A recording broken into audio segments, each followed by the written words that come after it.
N'oublie pas de t'abonner à la chaîne YouTube Togovi News.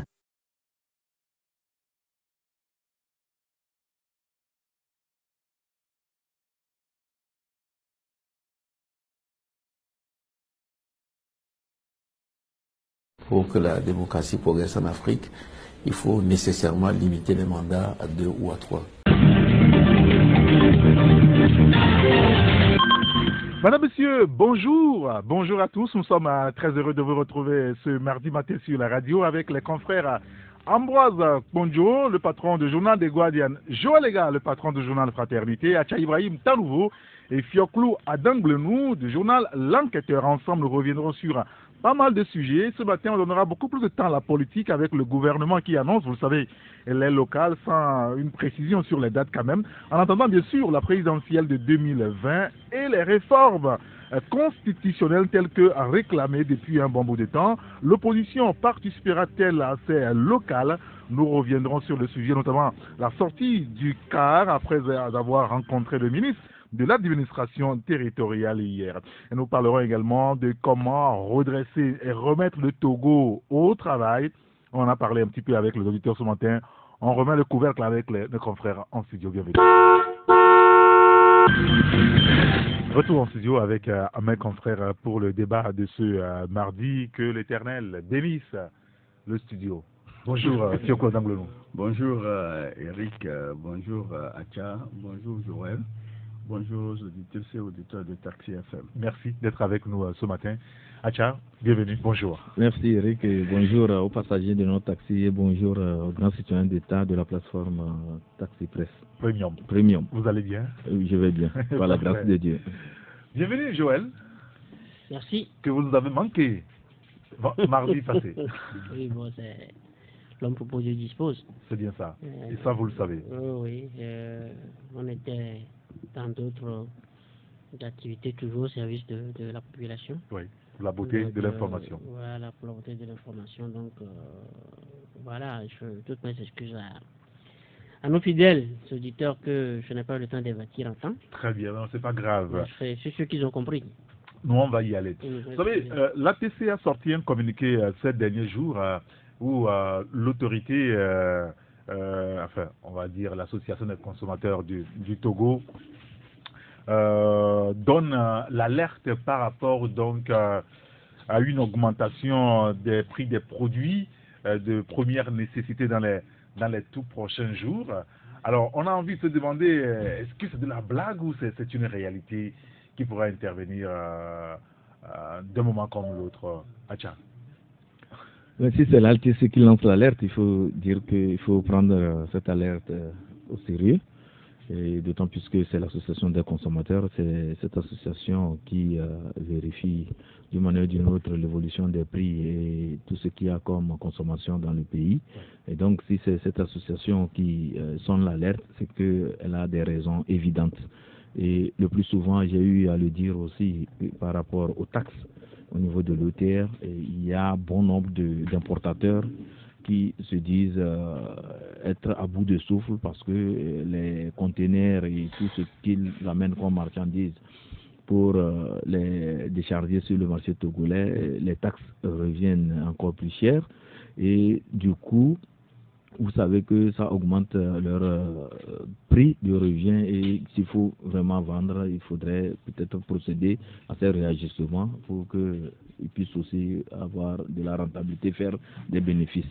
Comme vous le savez, les opérateurs économiques ou bien les commerçants, c'est avant tout le bénéfice qui guide leurs actions et donc si ils ont le sentiment que avec les taxes et aussi la fluctuation du dollar, c'est un facteur aussi qui est très important à intégrer dans ce dossier. Et donc, si ces deux facteurs conjugués leur créent des problèmes, il va de soi qu'ils procèdent à une augmentation, même si c'est légère, sur les prix des produits, surtout de première nécessité. C'est acceptable aujourd'hui que dans les conditions actuelles de paupérisation, où les citoyens tirent le diable par la queue, qu'on puisse procéder ne serait-ce qu'à une augmentation minime soit-elle des prix des produits de première nécessité, on va dire. Non, il y a un problème, c'est que vous vous rappelez au temps chaud de la vie chère. Oui. Je ne parle pas de la vie chère, c'est à partir de 2012 où on a connu vraiment des situations assez difficiles dans le pays. Oui. Et l'État togolais avait dit qu'il devait procéder à la réduction des taxes ou bien la détaxe sur certains produits, surtout les produits de première nécessité. Mais est-ce que dans la pratique, cela a été observé, même si dans la pratique, au niveau de l'État, il y a cette bonne volonté de procéder à la détaxe et à la réduction des taxes sur les produits de première nécessité. Est-ce que les commerçants, les opérateurs économiques ont suivi? C'est-à-dire que quand on détaxe, est-ce que sur le marché, il y a eu diminution des prix? Non. Moi, je ne l'ai pas remarqué. Non. Le sucre est toujours cher, le riz devient encore de plus en plus cher, et le sac de riz qu'on vendait à 18 000, maintenant, il vous faut débourser jusqu'à 21 000 pour pouvoir l'acheter. C'est un exemple que je donne et je vais souvent remarquer. Il faut que je le précise. Et donc, vous voyez que ça crée des situations assez difficiles. Et si dans les jours à venir, comme le dit l'ATC, il y aura encore augmentation sur le prix des produits de première nécessité, je me dis qu'on tend vers une grande sociale. Et l'État a cette responsabilité de prendre les mesures, il donne les mesures qui s'imposent, à voir comment discuter avec la Chambre de commerce et d'industrie, aussi les opérateurs économiques, et voir dans quelle mesure ils peuvent trouver une solution, un temps soit peu, qui puisse alléger la souffrance et le quotidien des populations. Oui, bien sûr. Il n'y a pas que les produits de première nécessité, il y a aussi l'essence. La TC a parlé de l'essence également, et même des prix au péage qui vont aussi subir un coût. Et quand on prend cela et on l'insère dans ces nouvelles taxes que, eh bien, au niveau de l'OTR, on est en train de mettre aussi en place. Alors, on s'interroge ce matin, le conflit alternative parle du gouvernement qui est en train finalement de sacrifier les Togolais. On est dans l'exagération ou c'est la mesure? Qui est dans l'exagération, le gouvernement ou bien... Oui, quand on dit que le gouvernement sacrifie les Togolais. Non, je crois que grande sociale, c'est ce qu'on pourrait... C'est ce que le gouvernement doit le plus éviter aujourd'hui. C'est ce que le gouvernement doit le plus éviter aujourd'hui.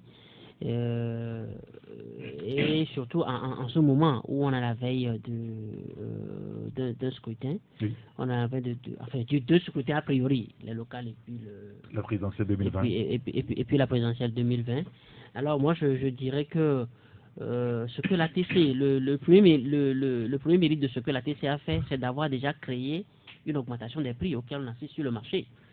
Des produits de première nécessité ont déjà vu leur prix commencer légèrement augmenter. Moi, j'ai été abordé par la question hier, à la fois dans la rue comme sur un autre média, où les gens commencent déjà par se plaindre.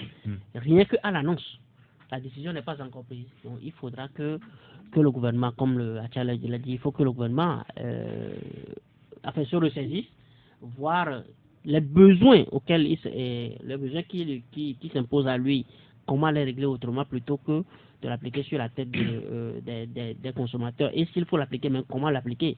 Et maintenant, la TC a parlé également, comme tu l'as dit, de l'augmentation du prix de l'électricité.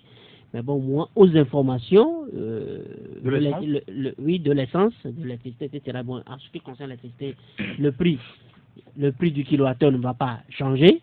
On va pas augmenter, mais bon, comment est-ce que, sur quelle base sur quoi la TC se base? Il semble que c'est au niveau de l'éclairage public où quelque chose devrait être fait. Et ben là encore, je crois que pour l'éclairage public, c'est pas le prix de l'électricité, mais ça veut dire que c'est le prix de l'éclairage public que le gouvernement compte revoir. Mais là, quand on a tout un quartier qui n'est pas électrifié, il n'y a pas de poteau pour l'électrifier. Oui, alors que ce quartier fait tout le temps l'éclairage public. L'éclairage public. Oui, que c'est pas un problème. Non, franchement. Non, je concède que il y a des insuffisances et des anomalies à ce niveau, mais le gouvernement vous dit indirectement quand la dernière fois le comité de gestion de l'éclairage public était sur le terrain, ils étaient à l'hôtel Santa Maria avec les représentants des délégations spéciales que en fait, c'est que le gouvernement envisage élargir, étendre plus le réseau de l'éclairage public, le faire bénéficier à ceux-là qui ont été lésés jusque-là. et que dans les managements, puisque l'État même verse beaucoup en termes de carrière publique, il faut maintenant que la population contribue dans une certaine mesure pour qu'on puisse satisfaire ceux-là qui ont été lésés jusque-là. Sans compter qu'il y aurait une volonté d'arrimage du taux d'accès sur l'éclairage public. C'est-à-dire que quand l'éclairage public est en ton quartier, il faut que tu puisses facilement, que le raccordement puisse être facile. Il faut que ce ne soit pas seulement dans la rue, mais que ça soit également dans les maisons. Très bien. Donc voilà, c'est pendant ce temps, le chef de l'État, cette journée devrait être dans le Bassar à peu près, pour quand même inaugurer une centrale. On aura forcément l'occasion de revenir sur le sujet tout à l'heure. Bonjour Ambroise Ponjo, merci de nous avoir rejoints. Oui, Eric, bonjour. Bonjour, chers confrères ici présents. Bonjour les auditeurs et les auditrices de Radio Taxi FM. Très bien, merci d'être avec nous. Quel commentaire vous en faites par rapport à la lettre à la TC? Bon, il faut reconnaître que la Chambre de commerce avait fait une annonce pour dire que les marches avaient causé un tort à l'économie togolaise. Et il fallait se ressaisir. Quand il y a l'économie qui a des problèmes, le gouvernement doit, dans la mesure de son possible, faire tout et tout pour que, sur le plan social, les denrées de première nécessité soient à un prix abordable. Si, après tout ça, il s'avère que dans les jours à venir, il y aura augmentation de ces denrées de première nécessité, ce serait un peu catastrophique.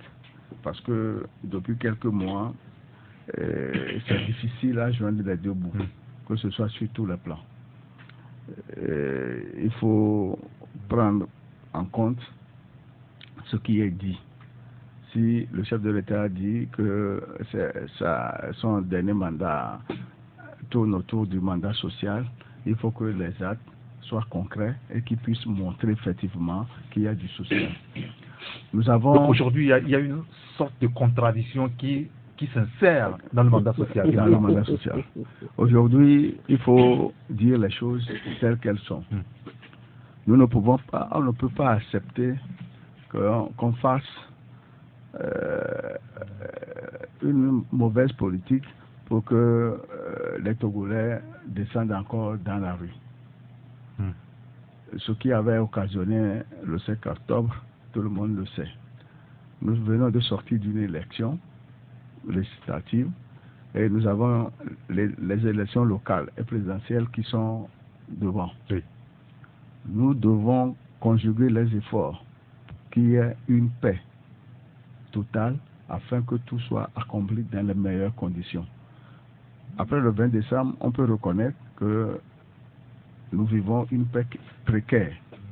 Une paix précaire parce que la C14 est en train de revoir sa copie. Le cas a lancé la bombe hier en parlant des réformes. Donc tout ça, pour tout ça, à mon point de vue, il faut revoir la copie. D'accord. Ambroise Ponjo, quel commentaire vous en faites? Il y a un auditeur qui nous dit sincèrement au nom de quoi le gouvernement veut augmenter les prix. Ok, si on a pris des milliards du pays pour partager aux gens, pour se maintenir au pouvoir, c'est comme ça, on va harceler les pauvres citoyens pour en payer les prix. Alors, pour l'instant, il n'y a aucune communication officielle sur le sujet.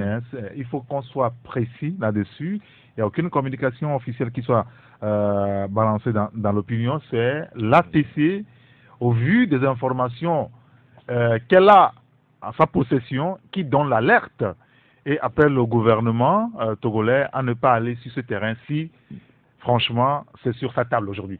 Ambroise Ponjo. Oui, merci. Chakou disait, par exemple, que Faure Gnassingbé avait dit que dans son dernier mandat, c'est-à-dire le troisième. Oui, non, le troisième, il n'a pas parlé du dernier mandat. Non, c'est ce que Chakou a dit. En date. Bon, oui. Si on... Moi, j'ai pris ça. Il a décrété le dernier mandat de Faure. Oui, non. Ce mandat c'est la piste. Mais il a dit quand même. C'est-à-dire que ce mandat sera. Chakou n'invente rien. Parce que Paul Nassimbe a pratiquement dit la même chose à Ségbé, sur le terrain de Ségbé. Les gens ont rapporté ça, que ce sera un dernier mandat, un mandat social. Sauf que ce mandat social frise avec la contradiction dont tu parles. On a plus un rouleau compresseur, des rouleaux d'écrangement au cou des Togolais. Les Togolais vivent dans une grande misère actuellement, partout. Et surtout les mois de janvier, février, mars qui arrivent ne seront pas cléments pour les Togolais. Donc moi je pense que augmenter encore les prix des produits pétroliers serait suicidaire pour les Togolais, serait une insulte, hein, un mépris pour les Togolais qui veulent juste vivre.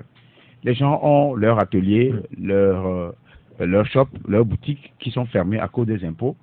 Et ensuite, on va maintenant augmenter peut-être le carburant et ensuite le sucre, le lait et autres que nous avons l'habitude de consommer. Ceux qui viennent du smuggle aussi, si on en a tellement, l'illicite, ceux qui ne traversent pas les frontières par des contrebandes. Et ça aussi, et il y a aussi de faux, hein, de périmés dans tout ça. Au lieu que l'État, à travers le ministère du Commerce, fasse son travail de contrôle de tout ce qui rentre dans le pays de façon illicite, et je crois que il est inadmissible que l'État s'aventure sur un terrain. C'est parce que la population se tait. Si la population se comportait comme celle du Niger, vous vous rappelez de 2016, d'une loi des finances, ça a eu chaud. Et ce ne sont pas les populations du Niger. Vous parlez comme si au Togo on n'a jamais eu ça. C'est ce que je vous ai dit. D'accord. Ce n'est pas les populations du Togo. C'est l'augmentation de la TVA. Oui. Voilà. Ce ne sont pas les populations du Niger qui vont apprendre la leçon aux Togolais. Les Togolais ont devancé ces événements-là. Sauf que le cas des Togolais, ce qui est intéressant, c'est spontané. C'est spontané. Et je crois que l'ATC a bien fait, parce que l'ATC est dans ces structurations-là, dans toutes ces structures, et il y a des informations qui nous a révélées. Et je crois qu'il faut saluer cette alerte, parce que ça aussi, ça manquait à l'ATC au départ. C'est ça. Oui, c'est une avancée du côté de l'ATC, il faut saluer ça. Parce que la RCT a fait la révolution, l'ATC qui était là en premier a aussi repris le pas, et je salue cette initiative, cette alerte. Maintenant, il va falloir que le sieur Adjakli et consorts et les autres qui sont afférents à tout ce qui s'attache aux produits de première nécessité puissent mettre la balle à terre, puissent prendre le frein, puissent mettre le pied sur le frein pour éviter, parce que les Togolais sont déjà exempts, ils sont déjà à un niveau très élevé, surtout en matière politique. Les gens sont frustrés dans le pays, moindre à le mettre avec des moindres budgets, avec des pailles, petites bûchons de paille. Tu peux prendre à tout moment. Oui, comme dit cet auditeur, si jamais le gouvernement fait une augmentation des prix, le Togo risque encore de rentrer dans la violence. Ne subit pas la spontanéité de la mobilisation des Togolais face à une énième augmentation d'un quelconque prix. L'auditeur de finir. Donc attention, car le mandat social n'est plus un mandat social. Les Togolais ont faim. Alors, je ne sais pas, au-delà de ce sujet introductif, je ne sais pas si vous avez fait la remarque au Togo maintenant, la maladie qu'on a de commun, que ce soit les âgés comme les jeunes, c'est l'AVC. Oui. Est-ce que ça vous a interpellé? Que se passe-t-il? Bon, mais vous savez, généralement, pourquoi ceux qui sont chargés de notre santé ne réagissent pas, nous disent ce qui se passe? Non, ils réagissent parce que dans les formations sanitaires, on dit toujours aux gens d'adopter des bonnes pratiques en matière d'alimentation et de pratiquer aussi le sport. Ça, ce sont des conseils qui reviennent lorsque vous visitez les centres de santé. Et ceux qui n'y vont pas tout le temps. Voilà, bon, il y a ce problème aussi, parce que les ONG aussi doivent rentrer aussi dans cette danse. Je pense c'est à Abidjan que j'ai rencontré une ONG et les membres d'une ONG qui se promenaient dans les quartiers, qui alertaient la population sur les dangers liés au surpoids, à l'AVC et au cas de diabète et de tension artérielle. Donc, c'était des jeunes volontaires qui se promenaient et ils vous prennent des poids, votre poids, et en même temps, ils vous prennent votre tension et vous disent que, attention, pour vous, allez dans une structure sanitaire pour que votre cas soit pris en charge. Donc, ici aussi à Lomé, les rares fois que je vais à l'hôpital, il y a de ces praticiens-là qui nous demandent d'adopter d'adopter de bonnes conditions, de bonnes hygiènes et aussi de pratiquer le sport et de voir aussi notre alimentation, de ne pas consommer en excès le sucre et le sel. Donc ça se dit, ils le disent souvent. Et voilà, et pratiquement tout ce qui est lié vraiment à ces AVC. Vous avez quand même la remarque que chaque jour, il y a de ces nouvelles d'AVC. Oui. Et ce qui est dramatique aussi, c'est que le plus souvent, c'est des morts subites. Vous voyez des compatriotes comme ça, on dit ils se portaient bien le matin et du coup, quelques heures après, voilà, il fait une crise et c'est fini. Donc tout ça là, c'est lié vraiment au manque de contrôle de notre alimentation. Que mangeons-nous? C'est ça la question. Je pense que c'est là où se pose véritablement le problème. Est-ce que ceux qui sont chargés de... Bien sûr, est-ce que ceux qui sont chargés de contrôler ce que nous mangeons font leur travail? Je vois les gars, sur la question de l'AVC. Alors, nous avons été interpellés par plusieurs de nos auditeurs sur cette question. Oui. Si nous observons les mêmes choses qu'ils observent, il n'y a pas un seul jour où dans les centres de santé, il y a des cas d'AVC. Oui, que se passe-t-il? Eric, c'est-à-dire que l'AVC est assez illustratif. Et surtout, vous savez, en Europe, on peut dire qu'il y a aussi autant de... Enfin, il y a une profusion de cas d'AVC, mais seulement, ils ne sont pas dans la même tranche d'âge. Oui. Concernant le Togo. Ici, un jeune de 22 ans peut voilà, faire un justement, accident. je veux dire que c'est là, c'est sous cet angle-là qu'il faut l'analyser. Pourquoi est-ce que de plus en plus de jeunes ont de plus en plus d'AVC au Togo? C'est illustratif de la précarité dans laquelle nous vivons. C'est illustratif des injustices sociales. Non, que nous on parle de la santé là. Non, mon frère. Eric, qu'est-ce qui cause l'AVC? Qu'est-ce qui cause l'AVC? C'est l'anxiété. Le stress, l'anxiété. C'est l'anxiété, le stress. C'est l'anxiété. Qu'est-ce qui Oui, mais quand moi je comprends pas pourquoi. C'est parce que je vois les gars qui le disent que ça dérange ou comment? Non, moi je ne comprends pas. Non, je analyse une question. Oui, mais j'ai envie de savoir, je vois les gars. Donc laisse-moi. Permettez qu'on puisse vous interroger sur le sujet. Permettez. Oui, concédez que. J'ai envie de savoir.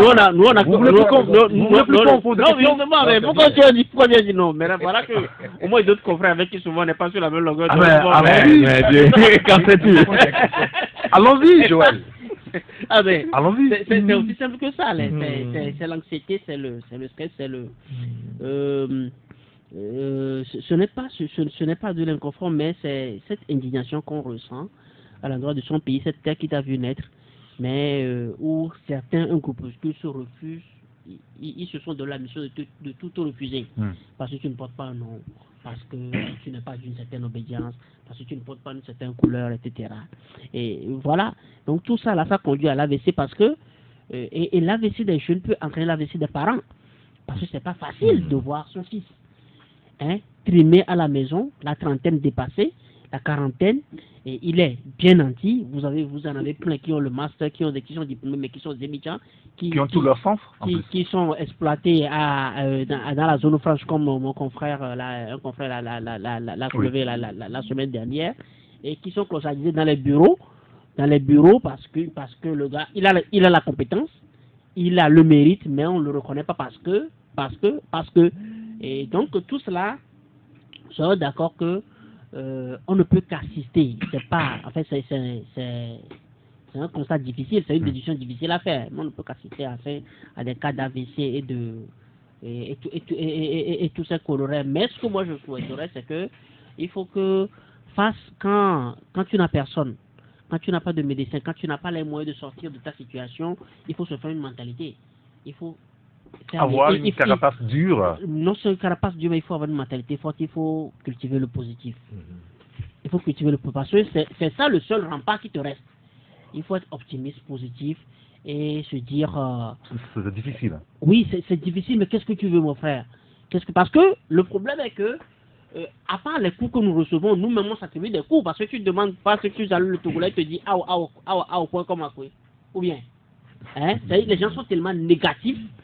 Les gens a raison, c'est vrai, mais il faut pas faire le lit devant vers là où l'autre te pousse. Il faut faire le lit, il faut toujours rebondir. Moi, je souhaiterais que les gens le sport aujourd'hui, tu n'as pas besoin d'aller forcément à une salle de gym, mais il faut souvent s'offrir le temps de se déstresser, pas en allant boire la bière, parce que beaucoup, tu le vois le samedi matin, il fait 2 heures d'activité physique et 6 heures d'alcool. 6 heures de bouteille. Donc, il faut qu'on s'offre souvent des exercices physiques. Sur la relaxation, oui, comment. Mais qu'on ne mange pas n'importe quoi. Jo, les gars, on va marquer une pause, 1 minute 30, on se retrouve pour la suite. Vous écoutez Taxi FM. Il est 11h30.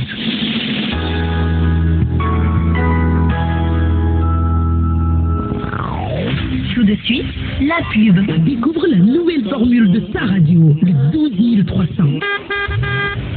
Eh mon ami, avec toutes ces entreprises et tous ces restaurants qui pullulent maintenant, c'est dur. Mais comment tu fais toi pour avoir toujours autant de monde, matin, midi et soir, et tes produits, tu les coules tous et partout?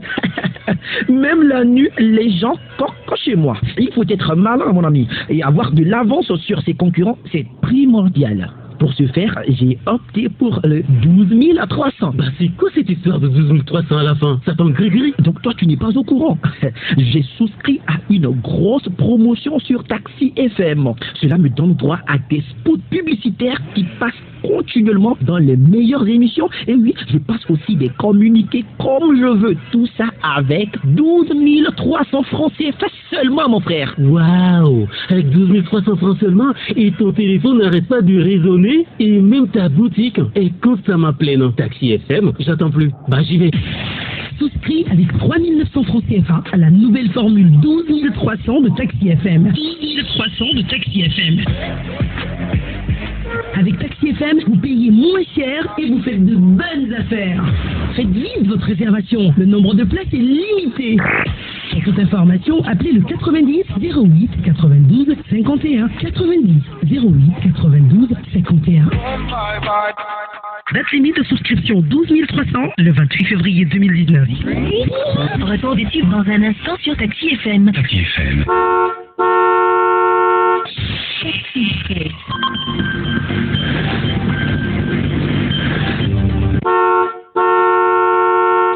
Retour en studio avec les confrères Joël Lega, Acha Ibrahim, Ambroise Ponjo, Fioclo Danglonou. Fioclo, sur cette question de santé publique avec les accidents vasculaires, est-ce que ce n'est pas un problème? Oui, vous savez... Quelle est la prise en charge aujourd'hui par rapport à ce mal? Il a souvent dit que nous ne sommes malades que de ce que nous mangeons. Bien sûr. Donc, les professionnels de la santé disent qu'il faut éviter de manger gras, sucré et trop salé. Et faire du sport pour éliminer les toxines. En dehors de la cause traditionnelle des AVC qui proviennent de l'alimentation, nous avons le deuxième axe qui se situe au niveau des frustrations, des stress et des indignations personnelles. Et tu es dans une situation difficile où tu ne sais comment faire, tu demandes de l'aide, tu n'en trouves pas. Donc, en réfléchissant trop, vous savez que le temps de réfléchir pour des situations difficiles, le sang monte un peu et tout de suite, tu fais une crise. Et arrivé à la réanimation, si l'oxygène n'y est pas, si les conditions ne sont pas remplies, vous mourrez quelques instants après. Et à l'époque, les AVC, c'est aux alentours de 60 et autres là. Mais aujourd'hui, à partir de 20 ans, on est un candidat sérieux pour l'AVC. On est un candidat c'est terrible. Et la situation est là, et le personnel de la santé est impuissant devant ce genre de situation. Mais comment est-ce qu'il peut être impuissant? Comment est-ce que les autorités sanitaires peuvent-elles être impuissantes par rapport à, je dirais, à une telle épidémie d'AVC dans le pays, parce qu'il s'agit bien de ça. Et il y a un auteur qui nous dit, AVC, il y a plusieurs causes, dont la mauvaise alimentation. Nous mangeons trop ce qu'il ne faut pas manger. Le Togo est devenu un dépotoir et la pauvreté étant, on bondit sur tout ce qui peut bourrer le ventre pour 24 heures. Bon, ça aussi, c'est une réalité. Oui, c'est dans la parole à Ambroise. J'ai rencontré un médecin l'autre vendredi. On a causé au moins une trentaine de minutes. Il m'a dit, nous sommes souvent dans des situations difficile. Et parfois, on peut sauver des patients, mais on n'a pas l'équipement nécessaire qu'il faut. Et le temps de faire les documents pour l'évacuation sur Abidjan ou sur le Maroc, l'irréparable est déjà là. Que nous ne souffrons que du plateau technique pour me faire. Ça, c'est un autre débat. On pourrait y revenir. On en a toujours parlé ici, jusqu'à ce qu'on nous annonce un hôpital en construction. Ambroise, on est aussi le cas de l'AVC. Oui, je crois que les confrères ont pris en compte, ont souligné beaucoup d'éléments qui entrent en jeu pour qu'il y ait rapidement l'AVC. Le surpoids et l'obésité aussi en sont des facteurs résultants de la malbouffe, donc de la mauvaise alimentation, le trop de sel dans nos alimentations, les cubes que nous mangeons, les bouillons. Suivi, oui, un document la dernière fois, c'est décrit en Côte d'Ivoire. Je ne veux pas donner le nom de ce produit, mais je crois qu'ils ont été, les experts ont démontré avec images à l'appui et des interviews, souvent c'est les Occidentaux qui ont révélé cela, qu'il y a trop de sel dans les cubes, trop de sel. Vous savez, nous avons des recettes. Et les bonnes femmes utilisent et ces bouillons, en plus du sel. Et du glutamate. Oui, du glutamate. Le pire que l'on puisse constater. Maintenant, je crois qu'on a des trucs naturels que l'on peut commencer par adopter à la cuisine. Afiti, comment vous les appelez? La moutarde. Et bon, on dit l'enroi aussi, c'est bien. Des fois, Abonnez-vous à Togo News. Mais bon, ce qui est naturel. Maintenant, ce dont on n'a pas parlé, c'est les herbicides qu'on utilise. Je savais que vous allez y arriver. L'Observatoire ouest-africain de l'environnement va bientôt réagir sur l'aspect de ces pesticides et herbicides. Ça nous tue. C'est-à-dire que moi, un ami expert dans le domaine m'a dit que si vous avez aujourd'hui, les gens font crise comme ça, vous le voyez le matin, l'après-midi, on dit qu'il est tombé, c'est à cause de ces choses-là. Maintenant, je crois que pour des solutions, déjà, les gens, moi je préconiserais, je l'ai dit aussi quelque chose d'intéressant, il faut être positif, mais au-delà du caractère positif de l'homme, de l'état psychique et psychologique de toutes les personnes, je crois qu'il est fondamental que l'on boive beaucoup d'eau dans la journée. C'est-à-dire, il faut boire beaucoup d'eau. C'est-à-dire, quand vous buvez beaucoup d'eau, vous avez 80% de chances d'éliminer les toxines qui sont concentrées au niveau du rein. Au moins 3 litres par jour. Parce que quand vous faites du sport et vous buvez beaucoup d'eau, quand vous faites du sport, c'est d'éliminer les déchets à travers les sueurs. Et les organes se détachent d'eux-mêmes. Vous êtes tranquille, vous êtes libéré. Vous irriguez les organes. Buvez aussi, si vous voulez boire de l'eau la nuit, de l'eau chaude la nuit, boire beaucoup d'eau. Non, pas de l'eau chaude, mais l'eau tiède. Je parle de, oui, non, quand de l'eau tiède et chaude, on ne peut pas boire de l'eau. Oui, à 100 degrés. Oui, à 100 degrés. L'eau chaude, c'est l'eau qui est buvable.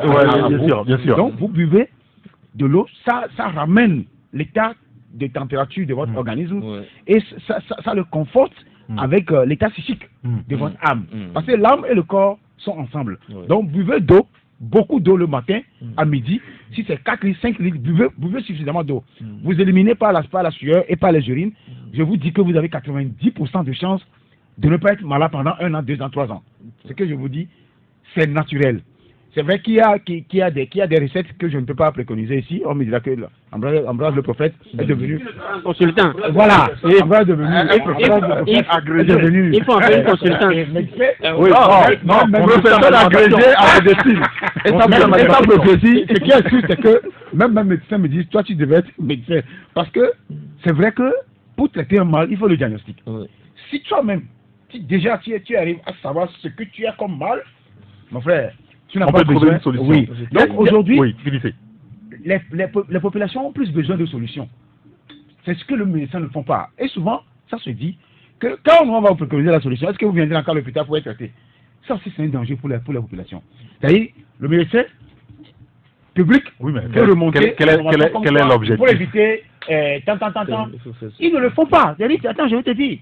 Moi, quelqu'un, un infirmier d'État m'a dit, s'ils le font, est-ce qu'ils viendront encore à l'hôpital?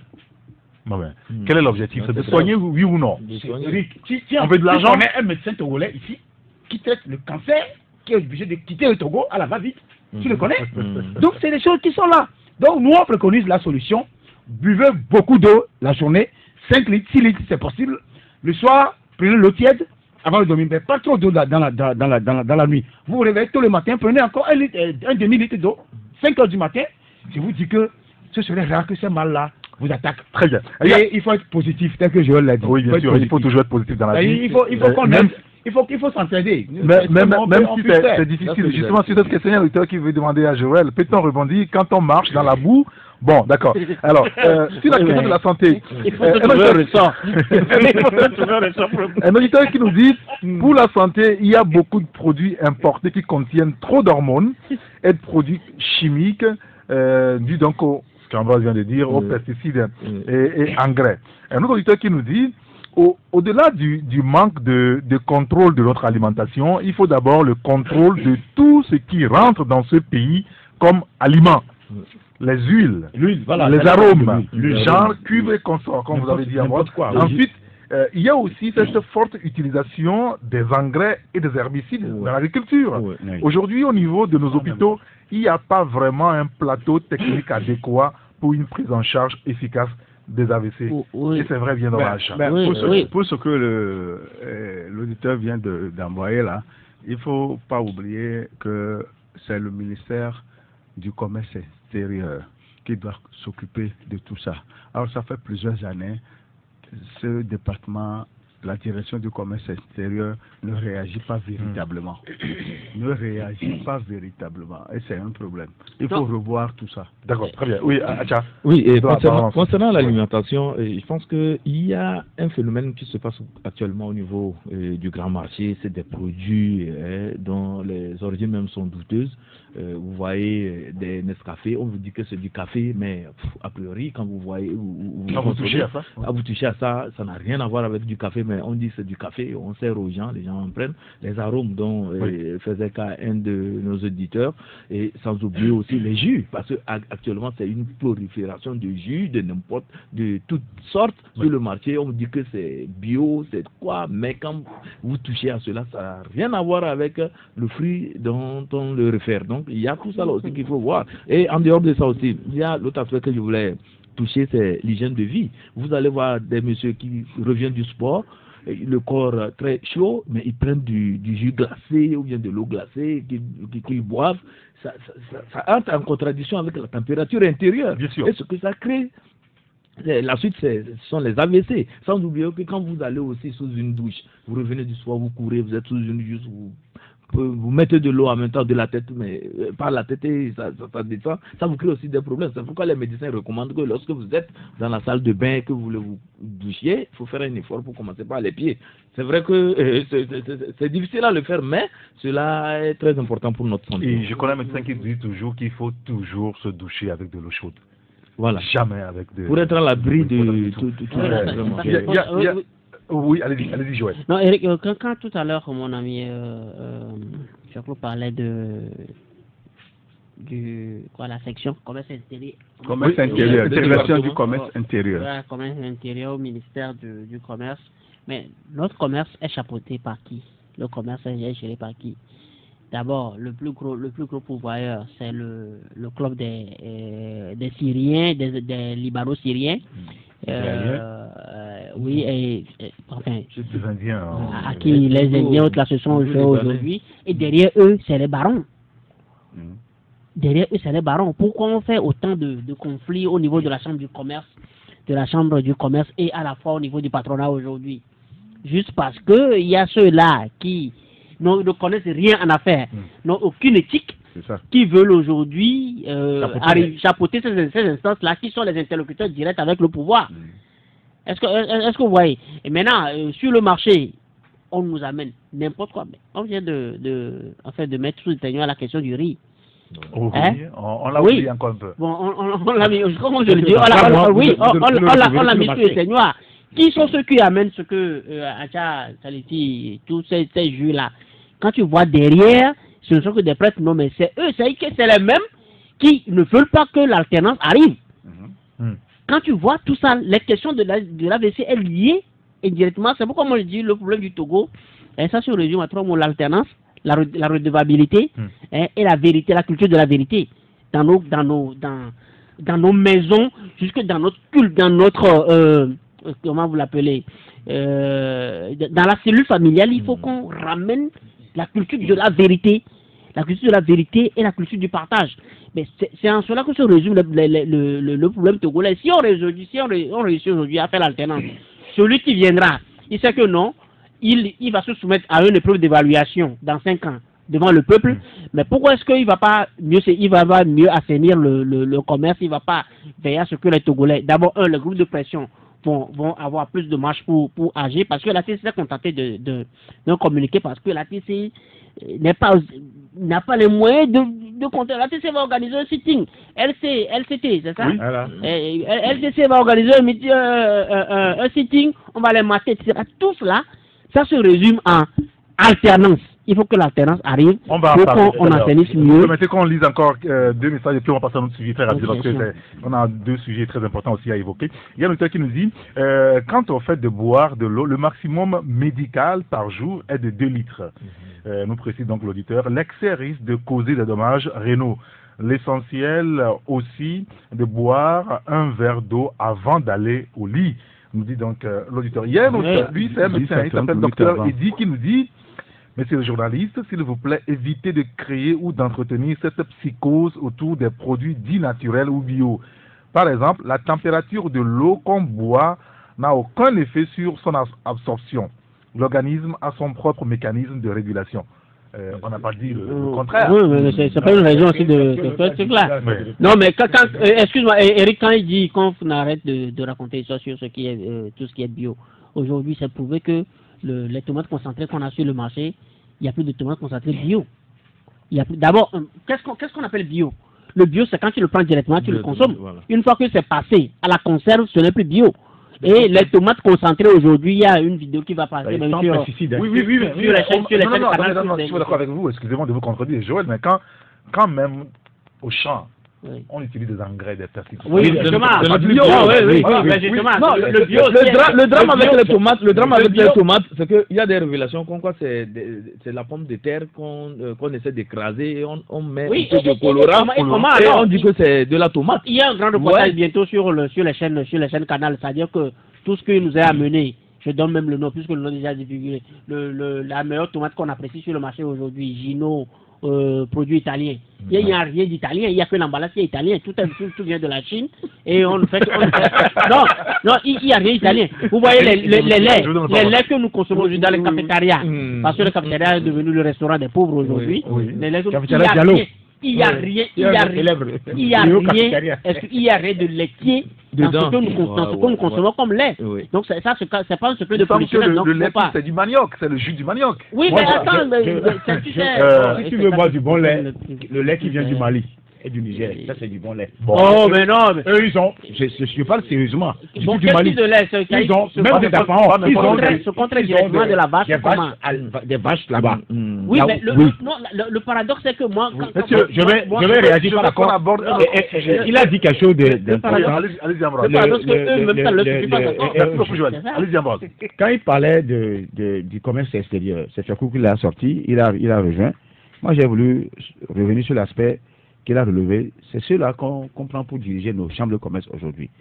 Des gens qui ne sont pas des commerçants, qui ne savent rien en matière de commerce, on les pour l'équilibre géoéthique. Vous avez un nom à donner, Ambroise? La personne même se connaît. Pas besoin de donner. Je dis pour l'équilibre géoéthique, on place des gens là-bas. Vous savez qu'on a l'habitude d'être précis. Vous savez qu'on a l'habitude d'être précis dans cette émission. Oui, la précision aussi, c'est une bonne chose. Mais il y a aussi des indications. Comme en effet, on le fait souvent. Le Dolonawa, donc c'est pour vous dire qu'en réalité, il y en a qui sont là-bas, qui ne devaient même pas être président de quoi. Non, le débat n'est pas... Non, moi je dis ce que je dis, je pense sérieusement. Parce que j'ai des informations. La manière dont les élections ont été faites là-bas, là, tout le monde le sait. On invite n'importe qui venu de la Chine, de la Malaisie, pour venir faire du commerce ici, des Indiens, tout ça là. C'est ça qui aussi nous crée des problèmes. Avant de rentrer en jeu, diriger un truc, il faut maîtriser la chose, il faut commercer, il faut avoir la souche de ce que tu veux diriger. Il ne faut pas se lever un beau matin parce que je suis proche du chef de l'État, je suis plein d'attente, tu veux diriger. Je parle ce dont je parle là. Je sais ce dont je parle. Parce qu'il y a eu des problèmes avec l'ancien et il faut amener n'importe qui. Donc, ça c'est arrivé. Moi, je ne veux même pas me mêler. Mais je sais que ça peut nous créer des problèmes. Tout le monde peut rentrer au Togo ici avec n'importe quel produit. Parce que la chambre de commerce est une grande ouverture pour les produits extérieurs. Oui, c'est comme le jeu qui se met actuellement sur le poisson que nous mangeons le plus là. À Pala là. Comment on l'appelle moi? Le chécha. Oui, mais il y a un groupe là qui veut prendre le contrôle de ça. Prendre le contrôle de ça. Ils veulent aussi prendre le contrôle de ça aussi. Non, mais quand même. Il y a un auteur qui nous dit que les médecins ne proposent pas de solution parce qu'ils sont des complices des pharmaciens. Ah, c'est ce que nous dit dans cet auditeur. C'est aussi une vérité. Si on vous propose de vraies solutions, tous fermeront moins de recettes, ou feront moins de recettes. Oui, et puis on va passer à notre sujet. Non, concernant la Chambre de commerce et d'industrie du Togo, nous savons que l'actuel président, c'est M. Meba, que nous avons vu évoluer. C'est quelqu'un qui est dans le commerce import-export, donc parce qu'il est dans la technologie, donc c'est pas forcément dans la nourriture qu'il est pour que on dise que c'est les marchandises et autres. Non, moi j'ai fait une précision, moi je dis ce que je sais. Donc M. Meba est dans le commerce et choses internationales, donc il fait un homme d'affaires. Un homme d'affaires bien évidemment. Et donc avec ce titre, il est habilité à être à la Chambre de commerce si entre-temps il a été voté par ses compères. Très bien, messieurs, merci beaucoup. Je voudrais qu'on aborde un autre sujet. Le sujet qu'on va aborder, ça a rapport avec le relèvement de notre pays, le Togo. Et la question est simple, on l'a posée ce matin à nos auditeurs à l'antenne, mais en même temps, elle est difficile et son champ est assez vaste. Quand Fioclo était arrivé le premier ce matin à la rédaction, on en discutait. Fioclo, je vais vous retourner la question. Comment est-ce qu'il faut redresser ce pays? Comment est-ce qu'il faut remettre ce pays au travail? Oui, pour ne pas aller par quatre chemins, je vais dire tout simplement que quand la classe politique n'a jamais eu de consensus, ça jaillit sur les autres domaines. Ici, c'est la politique qui ouvre la voie au développement. Nous devons faire table rase. Le pouvoir et l'opposition doivent discuter. On doit faire les réformes pour que le pays puisse avancer. Avoir les Togolais à les écouter, il y a trop de déçus au niveau de l'opposition qu'au niveau du pouvoir. Le pouvoir ne s'arrache pas. C'est à la suite d'une élection qu'on déclare tel vainqueur et il est aux affaires. La situation actuelle laisse beaucoup à désirer parce que il y a beaucoup d'indignation, de frustration et ces derniers temps j'ai eu le courage d'aborder les gens de différentes couches socio-professionnelles et ce que j'ai appris c'est terrible et édifiant. C'est pourquoi, lors du premier sujet, j'ai dit qu'on n'a plus besoin d'un 5 octobre dans ce pays. Pour ce faire, on doit faire un effort. La classe politique doit faire un effort pour que la justice, l'égalité, ces valeurs que nous avons perdues reviennent dans le meilleur délai. Sans cela, on ne peut obtenir une paix durable et un développement. En plus de cela, je finis, il faut reconnaître que la richesse du pays, même infime soit-elle, n'est pas répartie convenablement. Que c'est une frange de la population qui a tout en main. Qui a tout en main. Ce qui est mauvais. Et donc on ne peut pas redresser le pays si c'est comme cela. Si c'est comme ça. Le président de la République, et cette chanson, tout le monde la connaît, qu'il y a seulement une minorité qui accapare donc les richesses de la nation. Oui, je voudrais dire que le chef de l'État, président de la République, il est dans son coin à la présidence et autres, fait des sorties.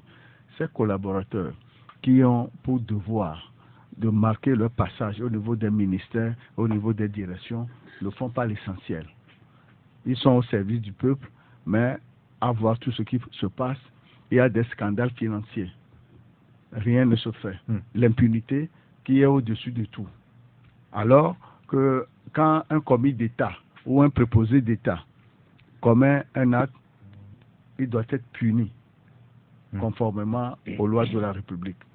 Nous avons des textes, des lois, et c'est pourquoi chaque année, nous avons la loi des finances qui donne l'aptitude pour chaque budget et ce qu'on doit faire. Très bien. Il y a d'autres qui pensent également que le relèvement de ce pays véritablement passera forcément par une ligne conductrice qui est l'éducation, qui est la formation professionnelle. Et il y a un auditeur à ce sujet qui dit, à mon avis, il faut d'abord régler le problème de l'orientation scolaire et professionnelle à partir de la classe CM1, CM2. Le jeune doit d'abord trouver sa voie.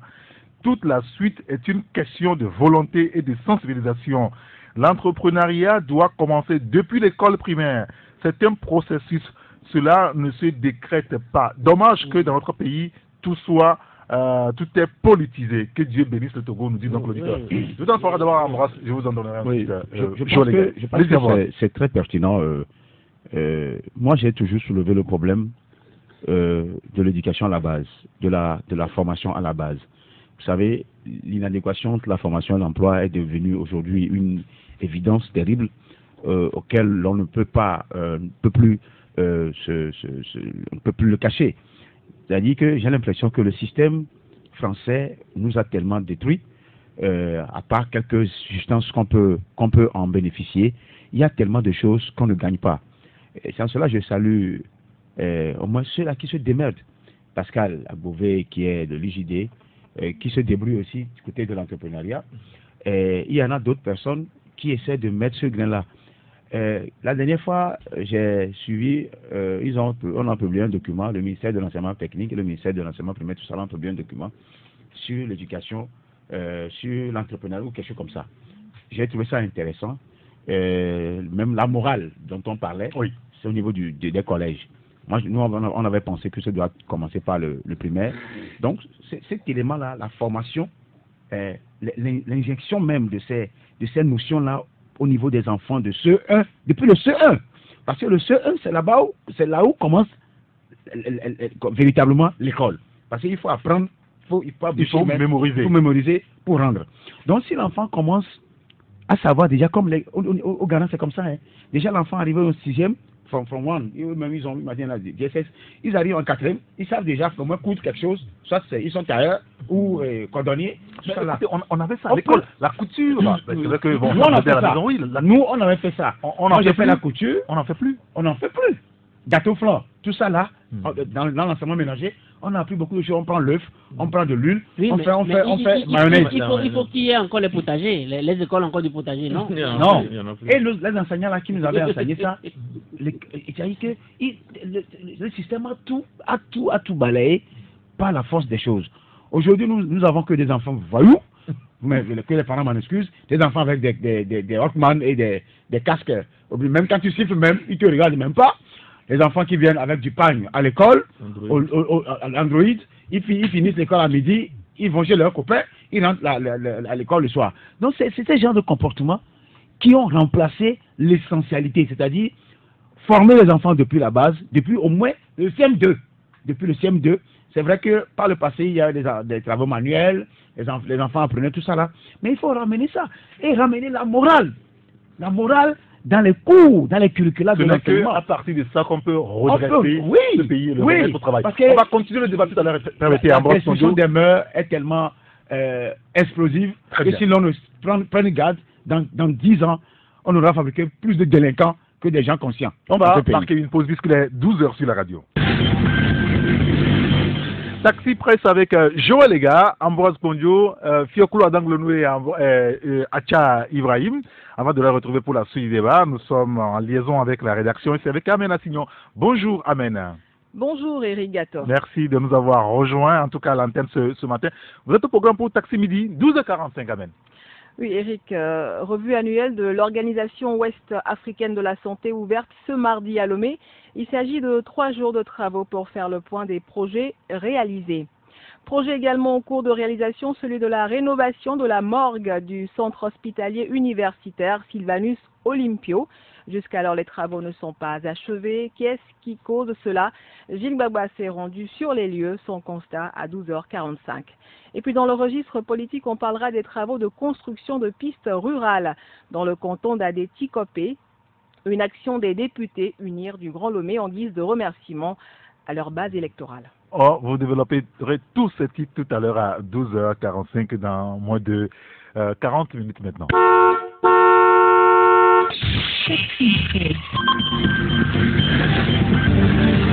Retour en studio avec les confrères. Je vous donne la parole maintenant. Acha Ibrahim. Oui, non, c'est moi qui était placé. Non. Juste après Ambroise pour prendre la parole. Comment est-ce que vous savez? C'est moi qui donne la parole, Joël. Calmez-vous votre ardeur. Acha Ibrahim, comment est-ce qu'il faut redresser ce pays? Au-delà. Maintenant que tout le monde fait le constat que ce pays a des problèmes, comment est-ce qu'il faut le redresser? Au-delà de l'éducation qu'il faut revoir, il veut parler des curricula et des programmes, de manière à ce que les programmes soient en adéquation avec le marché du travail. Il y a ce que nous appelons la volonté politique, parce que quand vous êtes dans un pays et qu'il y a un gouvernement, l'action gouvernementale, vous savez, c'est lui qui incarne cela. Et au-delà, au-dessus, encore plus haut, c'est le chef de l'État qui imprime sa marque à l'évolution normale d'un pays. Donc je veux parler du chef de l'État qui doit être un leader c'est celui qui montre le chemin. Et donc comme nous sommes dans un système où on est habitué à dire que sur instruction du chef de l'État, donc moi je demande au chef de l'État de donner de bonnes instructions à ses ministres et que ces ministres travaillent véritablement pour le développement. Vous avez envie de dire que si les ministres travaillent mal, ce sont les instructions en réalité? Ils n'ont pas reçu peut-être de bonnes instructions, c'est ça, parce que à chaque fois qu'ils sont sur le terrain, ils disent sur instruction du chef de l'État. Donc nous souhaiterons que le chef de l'État leur donne de bonnes instructions pour que les choses marchent dans le pays. Parce que moi, je suis convaincu que si M. Faure Gnassingbé donne des instructions à ses ministres pour qu'un secteur puisse évoluer, ou bien puisque tous les secteurs puissent être en branle pour le développement de notre pays, surtout que nous sommes dans un contexte du PND, et il va falloir qu'il soit vraiment tout le temps derrière ces ministres, qui leur donnent et impulse une certaine façon, une certaine pédagogie et la manière dont il faut travailler pour relever ce pays. Ça dépendra de la volonté politique et au plus haut niveau de l'État. Il y a un auditeur qui nous dit je pense qu'il faut déjà introduire le cours de l'entrepreneuriat dans les classes de CM1 et CM2. Et cela va consister à faire en sorte que les élèves puissent vendre les produits à tour de rôle dans les quartiers environnants et être notés après. C'est en cela qu'on arrivera à orienter les élèves, nous dit donc cet auditeur. Il y a un autre qui nous dit le vrai problème togolais est que nos autorités ne pensent plus au bien-être de la population ou du peuple qu'elles conduisent, mais tout court derrière la politique et le pays se détruit derrière elles sans qu'elles ne sachent. Elle ne se soucie plus de rien si ce n'est la politique. Dieu nous aide vraiment dans ce pays. Se désole presque cet auditeur. Joël, les gars, est-ce que vous avez une idée sur comment il faut remettre ce pays en état de marche véritable? Oui, mais je voudrais d'abord je voudrais soulever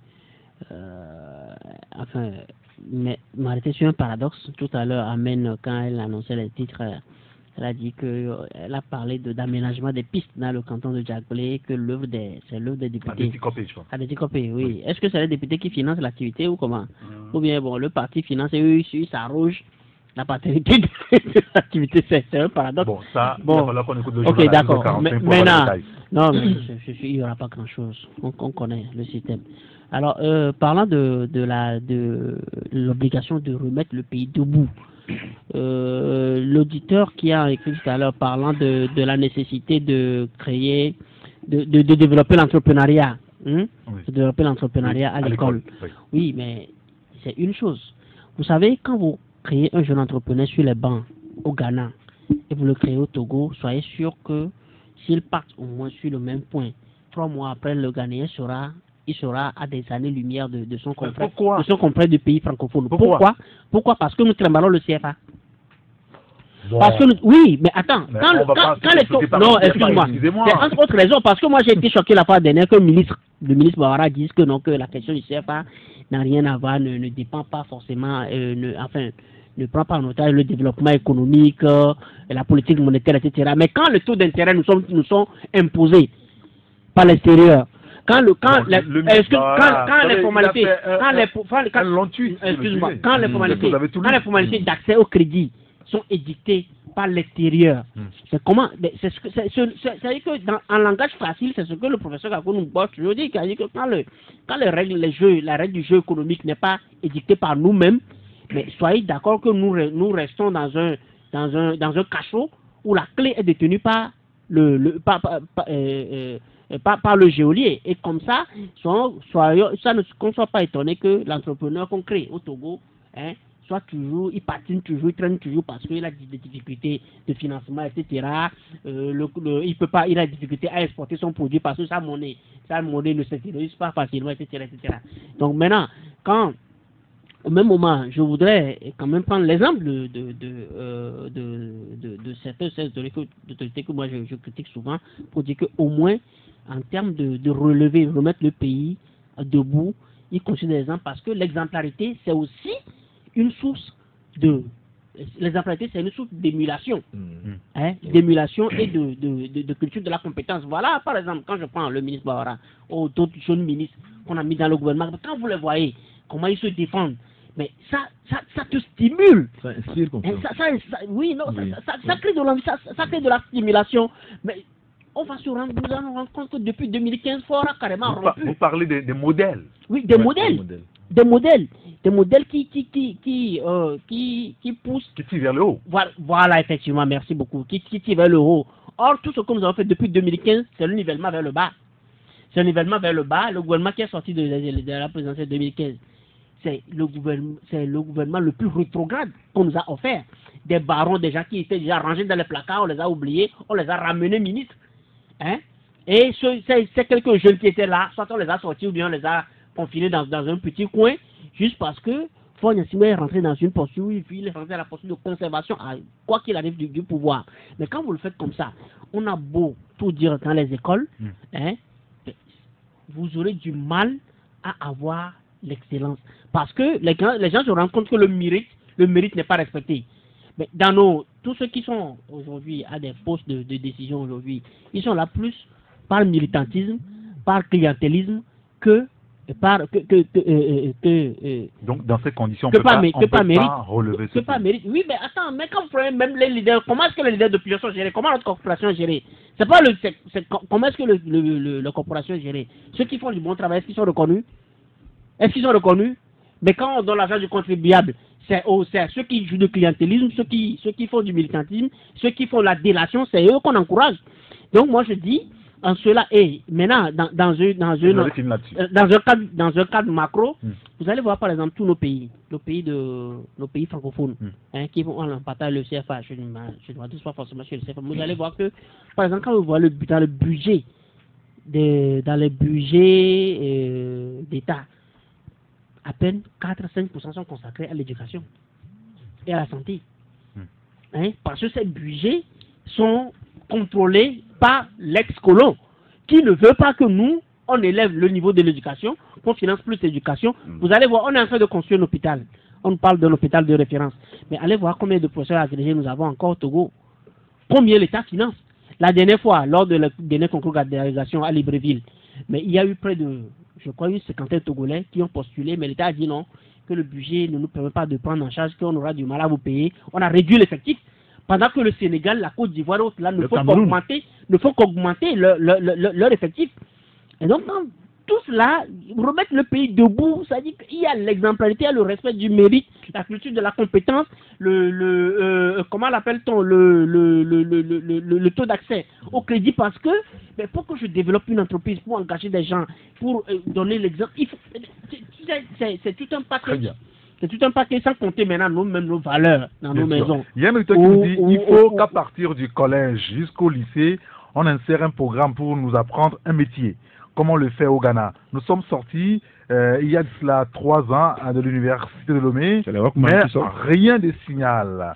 Même le stage aussi est un problème, nous dit cet auditeur. Il y a un autre qui nous dit, attendez que je vois très rapidement, qui nous dit, alors, il dit beaucoup de choses, pour relever ce pays, la première des choses, c'est une alternance pacifique, le partage équitable des ressources. Sans ces deux choses, le reste n'est que du pipeau. Pour véritablement relever ce pays, il faut forcément une alternance, c'est ce qu'il a dit. Et comment est-ce que nous pouvons redresser le pays sans la culture des comptes? C'est aussi un élément essentiel, Oui. Je veux parler aussi de clientélisme. Oui, vous savez, dans tout pays, quand on te met à un poste de responsabilité, tu dois rendre compte. Mais ici, je ne sais pas si ça se fait. Nous avons tous créé Aro, et certains même ont bu, parce que le nouveau gouvernement ne comportait plus 4 ministres. Et ces ministres-là étaient supposés être des voleurs. Oui. Il a bien dit, entre guillemets. C'est pourquoi il y a des supposés. Le dossier couvert depuis. En principe, on devait s'en saisir, faire l'état des lieux et informer la population du résultat de l'audit. Jusqu'à ce jour, ce n'est pas fait.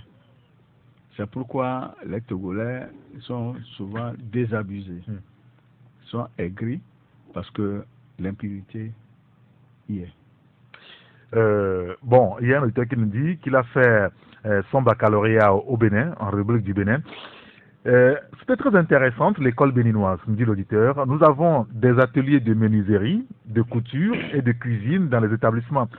Et des heures sont rigoureusement consacrées à ces ateliers. À ma grande stupéfaction, beaucoup de camarades qui étaient nuls en se convergeaient donc vers ces ateliers pour devenir en 3 ans patrons.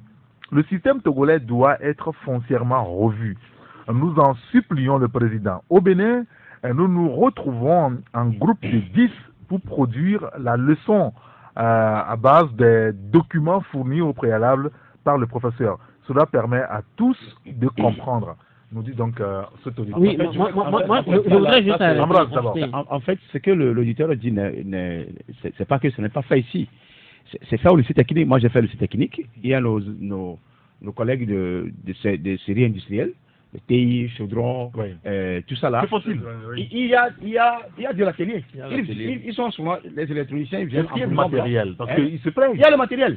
Seulement, ce n'est pas, ils n'ont pas fait dans toutes les régions. Ce qu'il faut faire, c'est qu'au lycée technique, ça existe. À Palimé, à Kara aussi.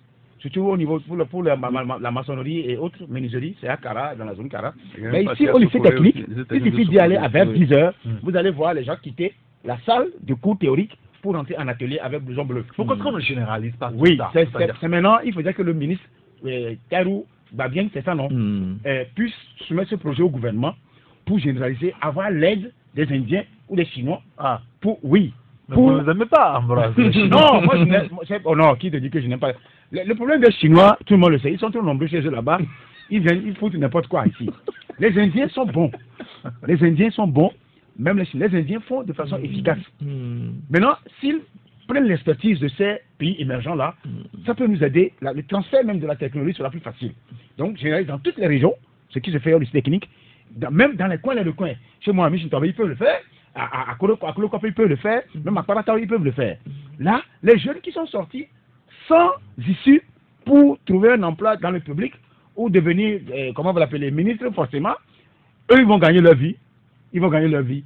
Ils vont construire leur maison. Ils vont avoir leur véhicule. Monsieur, je voulais vous interroger sur la question politique. Avant de donner la parole à nos auditeurs, vous savez que le gouvernement togolais, depuis quelque temps, parle des élections locales. Le dernier conseil des ministres qui a eu lieu à Tabligbo a parlé des locales. Je voudrais préciser que demain, mercredi, un nouveau conseil des ministres est prévu dans une autre ville de l'intérieur du pays, notamment à Kanté, où le chef de l'État et l'ensemble de son gouvernement seront dans cette ville pour faire encore un conseil des ministres. Alors, on parle des locales, on ne connaît pas les dates. Depuis quelques temps, depuis quelques jours, le ministre Payadoa, beaucoup ici, reçoit les partis politiques pour leur annoncer l'heureuse nouvelle des prochaines locales, élections locales. Le CAR a réagi en demandant au gouvernement de surseoir à l'organisation des élections locales, de faire d'abord les réformes avant de continuer le chemin. La question principale aujourd'hui, puisque nous avons quelques bribes d'informations de la journée de réflexion de la C14 ou la C9, ça dépend de quel angle on se situe, qui nous précise, ça c'est nos confrères Liberté qui nous donnaient l'élément hier, qu'au niveau de la C14, on entend participer aux prochaines locales. Ça, c'est sous réserve, n'est-ce pas, d'une confirmation de la C14 elle-même. Mais est-ce que l'opposition participera à ces élections locales? Si elle doit y aller, pourquoi est-ce qu'elle a boycotté une élection législative d'il y a à peine 2 mois pour finalement aller au local? Je vais commencer par vous, Wacha Ibrahim. Vous savez, en politique, il y a des choix qu'on regrette par la suite. Et moi, je me dis que si l'opposition accepte aujourd'hui, c'est vrai que c'est à l'étape des supputations et on n'a pas encore les résultats ou bien les conclusions de la journée de réflexion tenue à Vepozo. Oui, mais les informations qui ressortent, et vous savez, les acteurs politiques ont pour meilleurs amis les journalistes, et donc nous sommes souvent dans leur confidence. Et donc ce qui est ressorti, c'est que l'opposition entend, surtout la C14, entend aller à ces élections locales et en présentant une candidature commune, c'est ce qu'ils ont dit. Oui, et même ils sont allés loin même en entrevoyant la possibilité d'aller à la présidentielle de 2020 et de voir éventuellement quelle stratégie adopter pour aller à ces élections et de manière à faire une bonne moisson.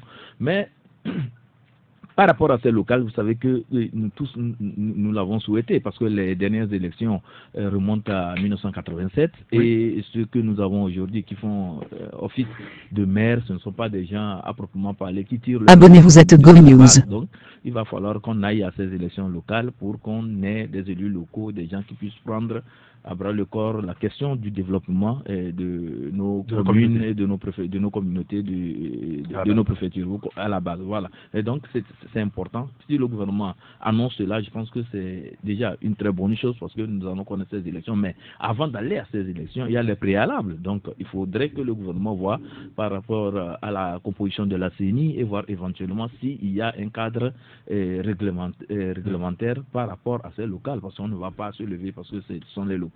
Il y a la volonté politique, on veut aller à ces locales, il faut voir et on va à ces locales, pourquoi? Est-ce que c'est pour le développement ou bien c'est tout juste parce que, comme c'est ce que j'entends depuis un certain temps de la bouche de certains hommes politiques, c'est pour le contrôle de certaines villes. Si c'est ça seulement, moi je me dis qu'il faut faire économie de l'argent qu'on va mettre encore dans cette histoire de local, parce que l'essence même des élections locales, c'est prendre en charge le développement des communautés et surtout renforcer le secteur de la coopération décentralisée, parce qu'aujourd'hui les partenaires n'aiment pas travailler avec des gens qui sont nommés. Quand vous êtes nommé, ça voudrait dire que vous êtes lié d'une manière ou d'une autre politiquement et que les décisions que vous allez prendre, ce ne sont pas des décisions qui vont rencontrer l'assentiment des populations. Et surtout quand on parle de développement, c'est au bénéfice des populations. C'est très important. Les politiques ont trop fait du tort. Ambroise Konjo, sur la question des élections locales, vous pensez que l'opposition doit y aller? Oui, la question est d'abord difficile à répondre, mais ça nous saurait quand même trouver une réponse très rapide, parce que, vous savez, le boycott des législatives, certains ne l'ont pas compris, certains n'ont pas digéré cela, sauf qu'eux, ils oublient que le gouvernement lui-même, à travers la feuille de la CEDEAO, avait dit qu'il faudrait faire les réformes d'abord. Barra l'a dit plusieurs fois, le ministre Barra l'a dit, avant d'aller aux élections. Sauf que dans cette démarche, ils ont brûlé la première marche, la deuxième marche, ils sont tombés sur la troisième marche.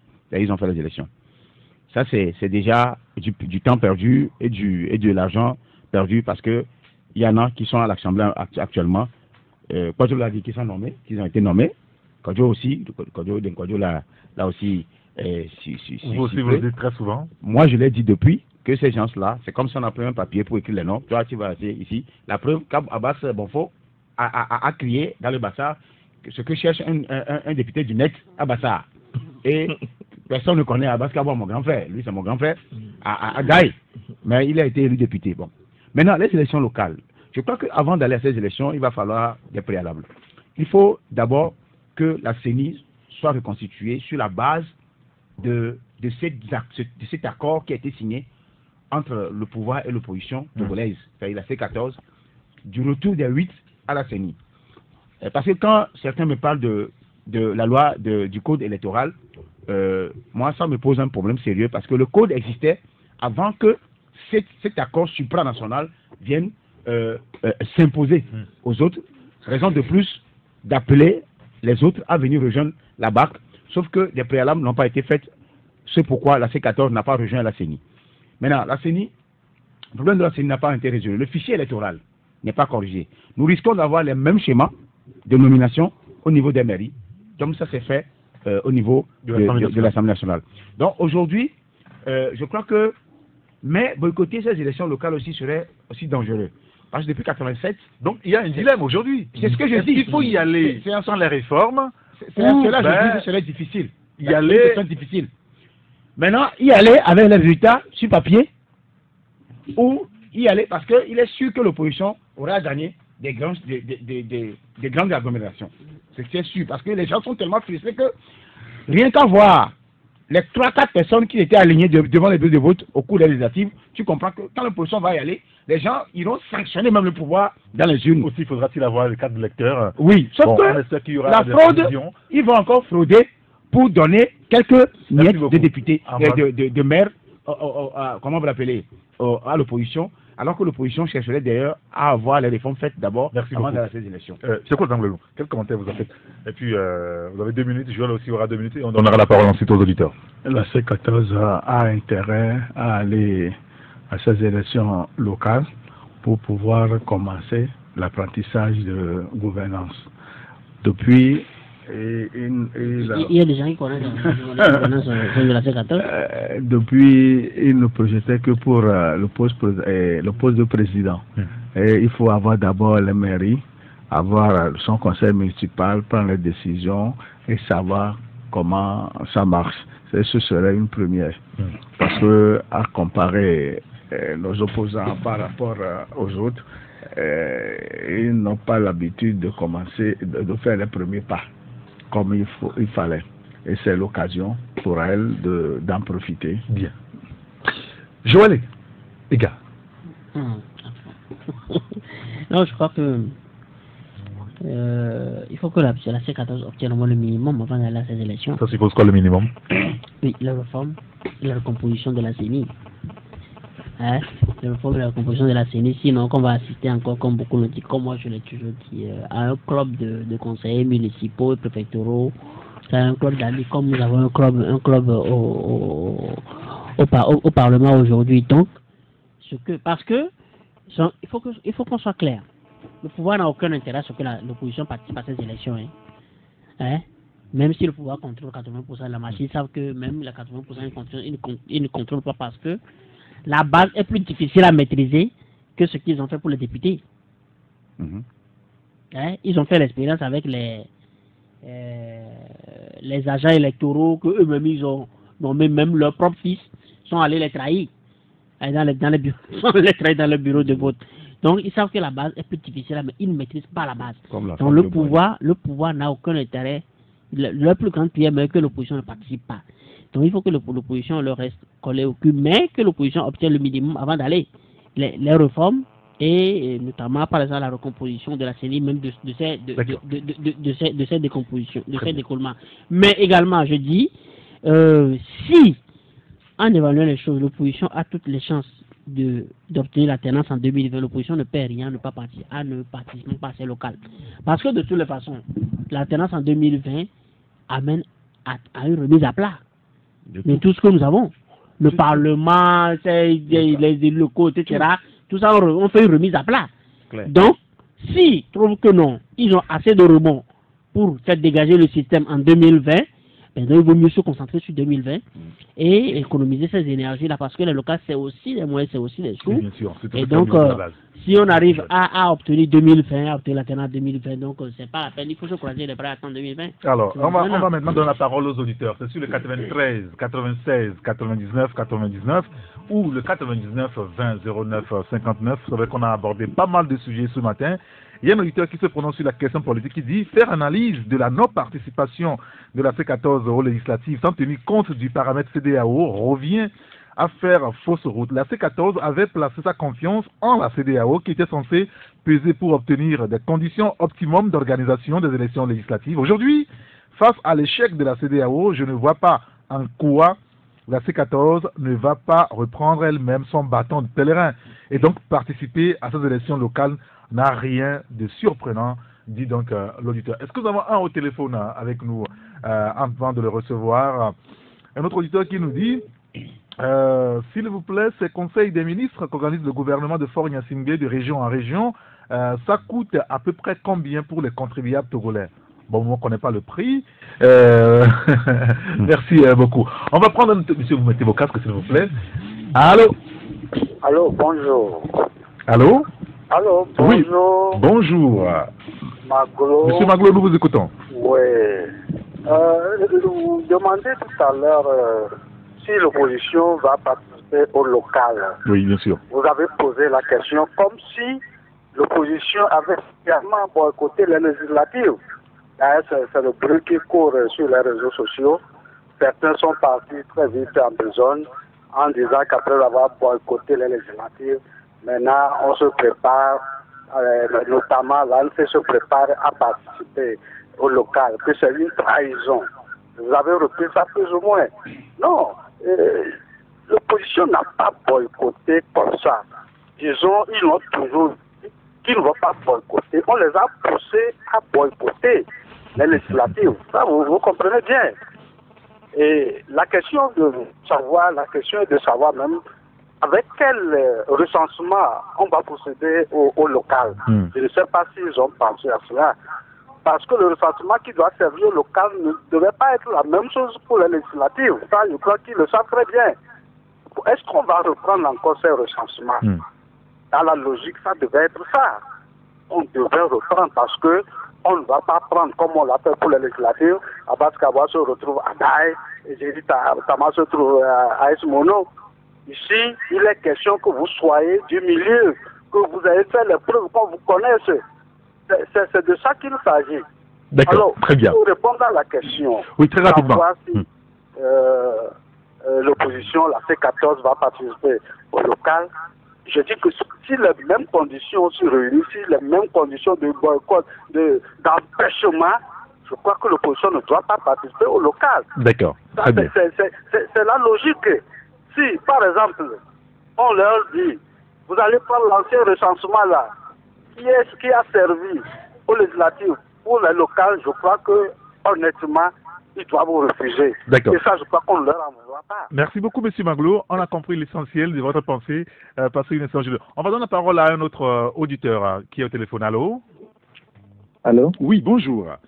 Monsieur Rick, bonjour. Monsieur Kobi? Oui, affirmatif. Nous vous écoutons. J'aimerais parler en premier temps de l'AVC. Oui, allez-y. Et en deuxième temps de la C14. J'aimerais demander à tout citoyen de faire sa part. Et qu'est-ce que j'aimerais dire par faire sa part? Nous sommes restés énervés sur beaucoup de sujets et on a la frustration dans nos corps. Il faudrait que chacun des citoyens ouvre sa bouche pour démontrer sa colère, ce qui ne va pas chez lui. Ça allait alléger notre corps humain et que les AVC vont s'arrêter. Deuxième chose, il faudrait aussi contrôler nos nourritures. Nous mangeons trop chimique. Et quand ça se fait ainsi, que nous ne sommes pas surpris que nous avons l'AVC. Consommons localement comme nous consommons Taxi FM. Deuxième approche sur la C14, moi je dis, j'ai une autre grille de lecture. Vous savez, une bonne renommée vaut qu'une ceinture dorée. Une bonne renommée vaut qu'une ceinture dorée. Les gens ont été en 2013 aux élections législatives. Ils ont pris leur salaire, 1 200 000, dans 5 ans. On n'a rien vu. Maintenant, les mêmes personnes vont encore aller pour dire qu'ils vont faire quoi? C'est ce que nous avons dit toujours à la C14. Vous avez été 5 ans, vous n'avez rien fait. On ne voit rien. Nous, population, ne voit rien. Vous allez encore aller pour dire qu'on nous a bloqués, et nous claquons la porte On ne nous écoute pas. Et puis on vous accuse que c'est vous qui bloquez.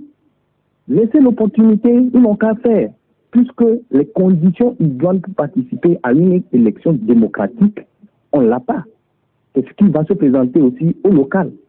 Les gens vous disent ANC ira à l'élection. Est-ce que Fabre a sa carte d'électeur? Est-ce que ces militants ont leur carte d'électeur? Même avec la révision, est-ce qu'ils auront leur carte d'électeur? Puisque les réformes dont on a besoin, nous, population, ce n'est pas fait. Et ce n'est pas parce que la porte est ouverte qu'il faut rentrer. Quand vous rentrez, pour sortir, c'est difficile.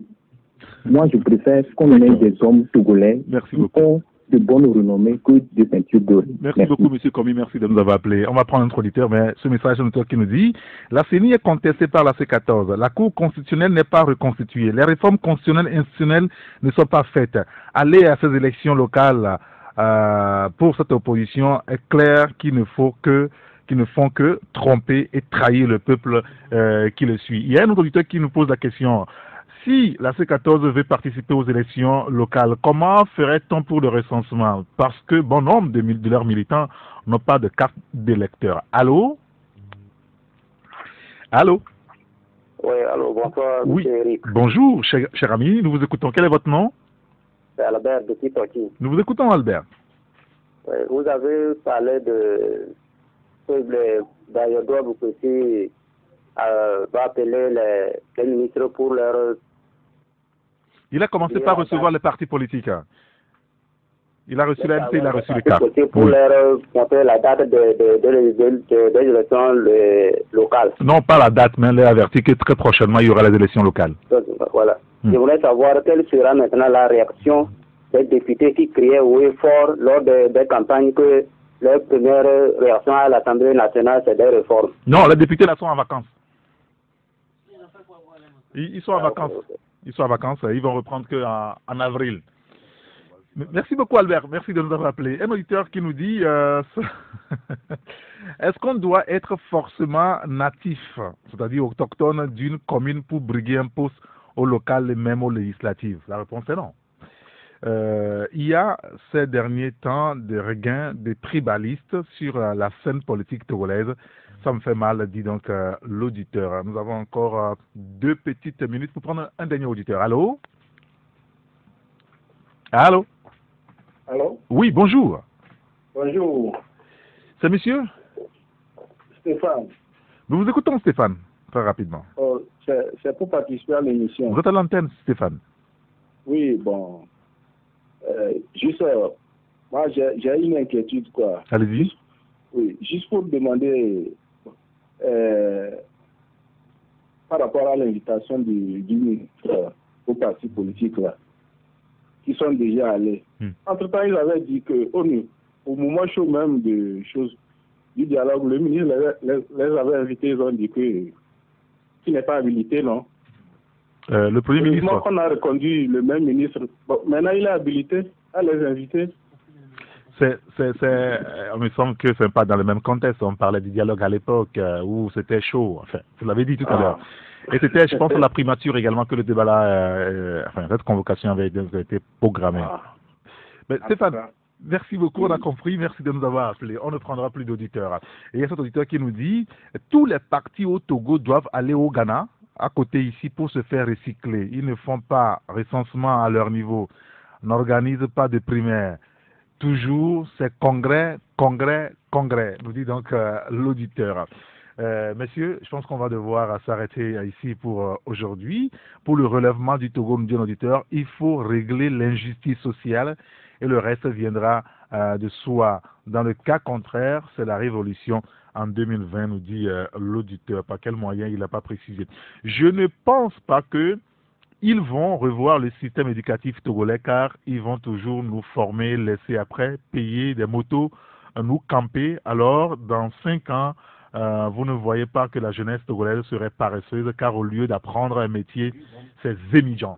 Elle nous dit donc l'auditeur. Messieurs, merci beaucoup. Ambroise, vous voulez placer mon... En quelques secondes? Je voudrais juste dire que le pouvoir togolais joue avec le nerf des Togolais. Les réformes constitutionnelles n'ont pas été faites, la réforme de la Cour constitutionnelle n'a pas été faite, les réformes électorales n'ont pas été faites, Les réformes dont eux-mêmes ils ont parlé avant de nommer ces députés, ça n'a pas été fait. Ils jouent avec le Togolais. Moi, je serai à la place de l'opposition. Il faut remobiliser la troupe pour 2020. Quelqu'un a parlé de révolution, et cette révolution peut-être sera spontanée. Messieurs, merci beaucoup. Merci beaucoup. Joël, les gars, merci Ambroise, merci Acha, merci Fioko Nangonou. C'est la fin du Taxi Presse de ce mardi. Merci à vous de nous avoir suivis. Merci à ces 4 auditeurs qui ont pu passer dans les mailles de filet. Merci également à Emmanuel Lafenave qui assure la coordination. Juste après nous, tout à l'heure, c'est le journal avec Amen Assignon dans 5 minutes exactement. Appelez-moi Saint-Rigator. À demain!